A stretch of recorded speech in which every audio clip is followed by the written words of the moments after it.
Hi investors, इस short video में हम डिस्कस करेंगे कि जब Brent crude price sharply increase होता है तो उसका क्या इम्पैक्ट होता है और जो स्टॉक मार्केट है वो क्यों करेक्ट होती है जब शार्प इंक्रीज देखा जाता है ब्रेंट क्रूड ऑयल प्राइस में। अभी ब्रेंट क्रूड ऑयल प्राइस में शार्प इंक्रीज देखा गया है। पहले जो ब्रेंट क्रूड ऑयल प्राइस था वो $60 पर बैरल के अराउंड ट्रेड करा था। आज की डेट में जो ब्रेंट क्रूड ऑयल प्राइस है वो $120 पर बैरल के अराउंड ट्रेड हो रहा है, यानी कि ब्रेंट क्रूड ऑयल का प्राइस ऑलमोस्ट डबल हो गया है। और जो ब्रेंट क्रूड ऑयल प्राइस है ये $100 के अबव ही ट्रेड कर रहा है लास्ट 2 मंथ से। अब डिस्कस करते हैं कि जब ब्रेंट क्रूड प्राइस इंक्रीज होता है तो उसका क्या इम्पैक्ट पड़ता है। जब Brent crude price sharply increase होता है तो सभी गुड्स एंड सर्विस जो है वो कॉस्टली हो जाती हैं, प्लस फूड प्राइस भी इंक्रीज हो जाता है, यानी कि हाई इन्फ्लेशन हो जाती है और ज़्यादातर लोग अननेसेसरी चीज़ें बाय करना बंद कर देते हैं और जो जरूरी चीज़ें चाहिए भी होती हैं उसमें भी वो डिले करते हैं कि बाद में ले लेंगे जब प्राइस इन फ्यूचर कम होगा।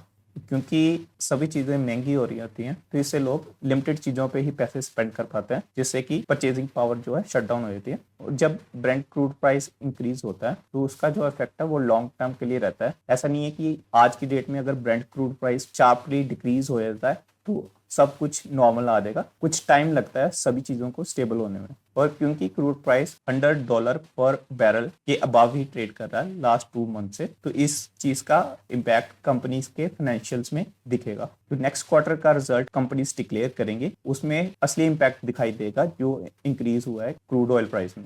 ऐसा नहीं है कि क्रूड प्राइस पहली बार शार्पली इंक्रीज हुआ है, पहले भी क्रूड प्राइस में शार्प इंक्रीज देखा गया था 11 जुलाई 2008 में, जब क्रूड प्राइस $147 पर बैरल पे ट्रेड हुआ था। जब क्रूड प्राइस $147 के अराउंड ट्रेड हुआ था, उसके 100 डेज बाद 2008 का हाउसिंग मार्केट क्रैश हुआ था, जिसमें स्टॉक मार्केट 39% क्रैश हुई थी। तो ये जो क्रैश हुआ था ब्रेंट क्रूड ऑयल प्राइस के हाइक के बाद ही हुआ था। और ये मैं सजेस्ट बिल्कुल नहीं कर रहा कि इस टाइम भी सेम टाइप का क्रैश होगा, लेकिन एक बात जरूर है कि हमें हिस्ट्री से लर्न करना चाहिए और हमें प्रिपेयर रहना चाहिए अगर इस तरीके का कोई इवेंट होता है। ये निफ्टी 50 का चार्ट है 2008 ईयर का, और 11 जुलाई को क्रूड प्राइस $147 पे अराउंड ट्रेड हुआ था और उसके नेक्स्ट 100 डेज बाद 2008 का हाउसिंग मार्केट क्रैश हो गया था, जिससे कि स्टॉक मार्केट में 39% की डिक्लाइन आई थी। मैंने ब्रेंट क्रूड ऑयल प्राइस के शार्पली इंक्रीज के इम्पैक्ट पे डिटेल वीडियो भी क्रिएट करी है और उस वीडियो में मैंने डिस्कस करा है कि क्रूड प्राइस के ऑल टाइम